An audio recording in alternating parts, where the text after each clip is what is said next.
বিএনপির ভারপ্রাপ্ত চেয়ারম্যান তারেক রহমানের জন্য অপেক্ষায় আছেন বিমানবন্দর সড়কে লাখ লাখ নেতাকর্মী।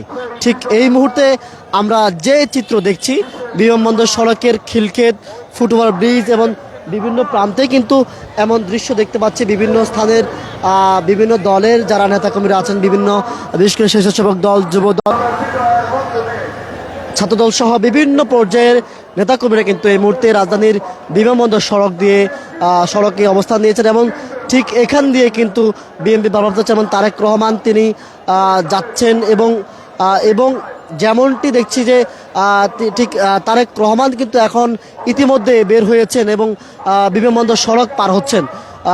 আমরা যেমনটা আসলে দেখছি যে রাজধানীর বিশেষ করে বিমানবন্দর এলাকা থেকে বের হয়েছেন তারেক রহমান এবং ঠিক তার অপেক্ষা কিন্তু লাখ লাখ নেতাকর্মীরা অবস্থান করছেন। ঠিক এই পথে কিন্তু তিনি যাবেন এবং নেতাকর্মীরা কিন্তু অবস্থান নিয়েছেন এই বিমানবন্দর সড়কে।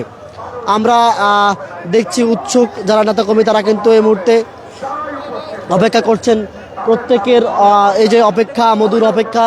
তারেক রহমানের স্বদেশ প্রত্যাবর্তন 17 বছর আগেই ঠিক তিনি দেশ ছেড়েছিলেন রাজনৈতিক যে কারণে। এরপরে কিন্তু আমরা দেখেছি এখন তিনি আবার যখন গণঅভ্যুত্থানের পর একটা সময় এসেছে, এরপরেই কিন্তু এখন নতুনভাবে কিন্তু মানুষের মধ্যে আশা জেগেছে, রাজনীতির নতুন সমীকরণ সৃষ্টি হয়েছে এবং এই জন্য কিন্তু আজকে লাখ লাখ মানুষ আজকে এই বিমানবন্দর সড়কে অপেক্ষা করছেন।